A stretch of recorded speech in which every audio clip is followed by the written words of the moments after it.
Now, retail sales, as we were telling you a little earlier, dropped by just over 5% last month, the sharpest fall on record as many stores closed their doors in the face of coronavirus. The Office for National Statistics said sales of clothing suffered a particularly big drop of almost 35%. But not surprisingly, food stores reported their strongest growth on record in March as shoppers stocked up on essential groceries ahead of the lockdown. Well, as promised, we're going to find out now how some businesses are being affected, how they're faring during this pandemic. We can speak to Paul Young and Sean Potter, who own a gift shop in Carmarthen. And also I'm joined by Steph Douglas, the founder of an online gift company called Don't Buy Her Flowers. Hello to all of you. Thank you so much for your time today, Paul and Sean. Now, so I know who is who, which one of you is wearing the glasses? I'm Sean. Sean. Fantastic. Now I can identify who is who. And tell us about your business. What's it called and how long have you been going for? We're Spiffy, the happiness shop. Basically, we sell resources and gifts to do with mental health and helping people to look after their stress, anxiety, and basically help them to live a happy and positive life. We're coming up on 3 years now. We opened in September 2017.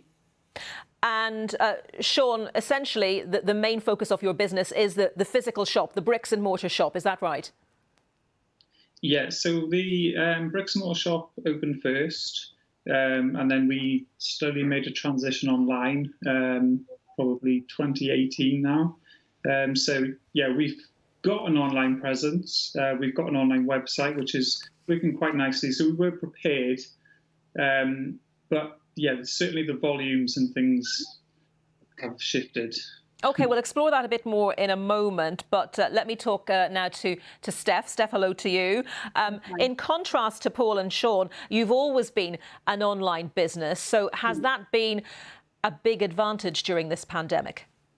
Yeah, it has. I mean, when the lockdown was announced, and I think all businesses kind of like, what does this mean for us? And quite quickly we worked out that that meant that we could stay open. And we had to put certain things in place. But our offer is we sell thoughtful gift packages and care packages. And so our sales have gone pretty nuts, which is a really weird time to be successful, having worked on this for 6 years.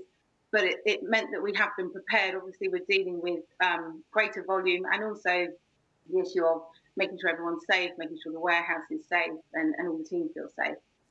In fact, I think your sales were up 300% in March compared to February, and I believe you've had to take on staff as well. Yeah, we've had we usually the packing team kind of come in first thing and then work through to the afternoon. We've had to split the shift to make sure everyone could be spaced out properly, and also add in time to make sure everything's getting wiped down regularly. Everyone's got plenty of time to wash their hands, all those things.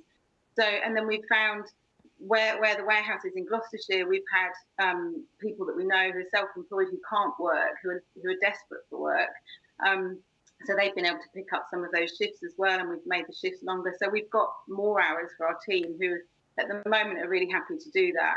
OK, well, back now to Paul and Sean. Paul, in contrast to Steph, you've had to furlough your 2 employees. Tell us more about that and about access to help. And also about that transition from the physical shop to an online business. How's that going? We've had a few hiccups along the way. I suppose anybody who's involved with online retail knows that it's not always a straightforward process. But yes, we've got 2 staff who work with us. We actually decided to stop them coming into the shop a few days before all the schemes were announced because we felt we couldn't maintain social distancing. So we decided to send them home. So when the scheme was announced, that took a big pressure off us because we were looking ahead. We were looking at what the coming weeks were going to be like, and there was a huge amount of uncertainty. And to know that we were going to get a little bit of financial support definitely eased the pressure, and know that that for one thing we'd be able to keep those employees, because obviously we didn't want them to suffer coming out of this. We wanted them to know that they had a reliable income as much as ourselves, and for us to cover our overheads. And Sean, we've been talking a lot, of course, about testing and contact tracing and when the lockdown that we're in might eventually be eased and how that might look. Can you envisage reopening the shop, how that might work, and whether you would be confident about, adhering to some kind of social distancing measures for quite a long time, potentially? Yeah, things are going to change. They're going to have to change, obviously. You can see from the likes of the supermarkets that it is possible to implement social distancing measures. We're fortunate we've got quite a big sort of space in our shop, so we'll be able to do that. But yeah, there's definitely going to be a lot of kind of careful consideration into how you do it. The number of people coming in and out of the shop.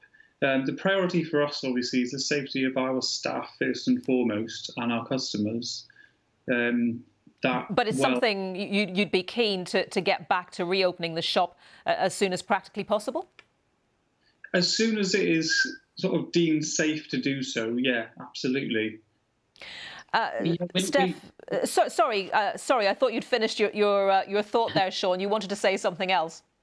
Well, I was just going to add, we were well aware of the importance of these measures because we've got both sets of parents are at the high-risk group. So we're not going to do anything until we're 100% confident that we can minimise any social interaction and any spread of anything. Absolutely. Steph, I want to go back to you now. Obviously, your business is doing very well, but there must be challenges for you in all of this as well. And what advice would you give to other business owners about getting through this time based on your experience?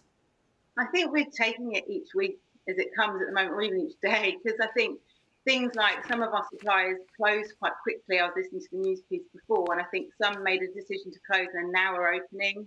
Some aren't able to get hold of certain items of stock that they would be supplying to us. So there's a real, there's just an uncertainty still.